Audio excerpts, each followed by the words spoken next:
But motivation is a transformation of my idea. But in order to do that, you need to be aware what kind of football do you really want to play. And I'm not talking about a little bit of this, a little bit of that, maybe a little bit of that, a little bit of pressing. I mean, come on, what is a little bit of pressing? A little bit of pressing is like a little bit of pregnant. I mean, either you are pregnant or not. Either you want to play pressing or not. But please, not a little bit of pressing. But you know what I mean? The idea needs to be in your brains yourself first. In order to be able to educate, to teach, to develop your own team, you need to make sure, what kind of football do I want to play? Well, as I said, it's about controlling the game. And in fact, we have 5 different situations in football in the meantime that in the end decide football games. What happens if we have the ball ourselves? How do we play against defensive teams, against teams that maybe attack high or try to press us? So you need to have, as a coach, a very clear idea of how do we want to play if we have the ball ourselves. What do we want to do if the other team has got the ball? What kind of information, match plan, game plan do I give my players when the other team has got the ball? Our idea is clear. It's very, very similar to my, I would almost say, coaching friend Jürgen Klopp. Our Red Bull football is heavy metal, rock and roll, and it's not slow waltz. You know, we hate square passes, back passes. Just having the ball ourselves as la pour la doesn't make sense. Well, as we said, I mean, in the very moment you win the ball, and again, it depends how you want to play yourself.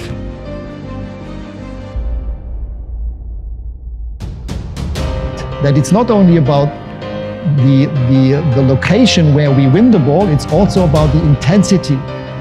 The more aggressive, the more intense we win that ball in that very moment, the more we take this intensity and this tempo into the counter-attack. So that means the more intense we win the ball, the bigger the chance that we create from this. And for example, in the last year when we were coaching Leipzig 2.5 years ago, out of 75 goals we scored, more than 60% we scored after winning the ball 10 seconds before. We spoke about Liverpool, about Jürgen Klopp, we spoke about Leipzig, the way that we played with Leipzig or with Salzburg now. It's about putting the other team under pressure, no matter if it's high up, the higher up the better, but wherever the ball is, we try to win the ball back. And we also found out that it's not only about where we win the ball back. Obviously, the higher up we win the ball back, the closer the distance to the other team's goal, keeper and goal.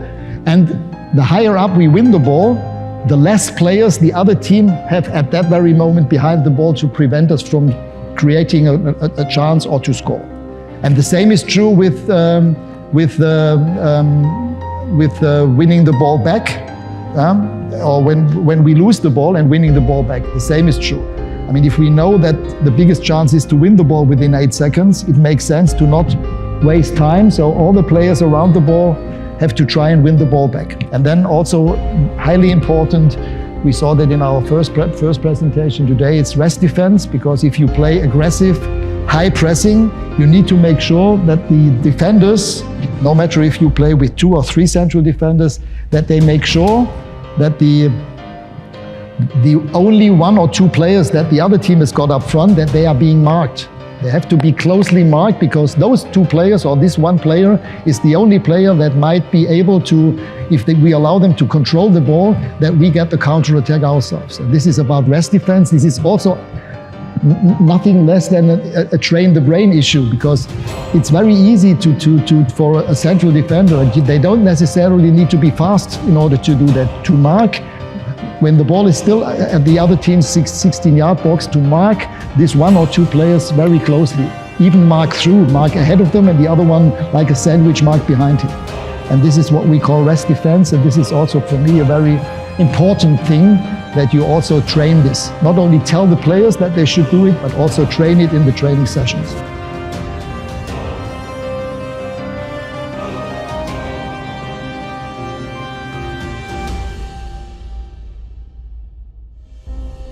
And this shows you what is possible and what can happen if a coach with a mindset and with a clear idea of how his team should play, what can happen? What is the job of a football head coach or manager? To have a clear idea of how my team should play. This can be more the Pep Guardiola style, or the Diego Simeone style, or the Hansi Flick style, or the Jürgen Nagelsmann style, or the Jürgen Klopp style. Those are variations, different areas where Pep Guardiola is more the kind of coach who likes technical players, whereas Jürgen Klopp more likes the heavy metal band players, you know. But what they all have in common is that they exactly know how this kind of football they want to play, what it looks like. They have in their brains the video of the perfect game. They have it in their minds and on their minds.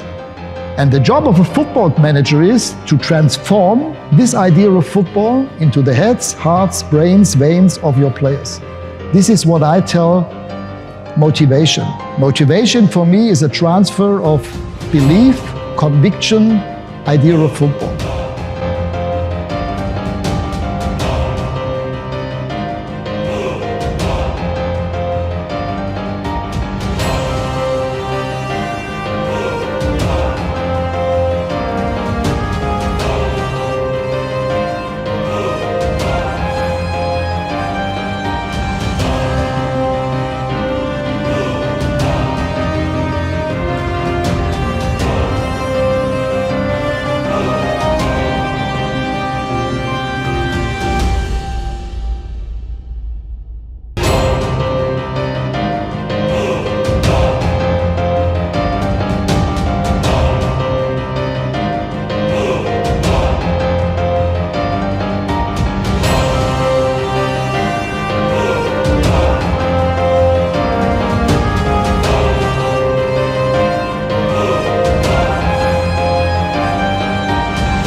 This is what I tell motivation. Motivation for me is a transfer of belief, conviction, idea of football.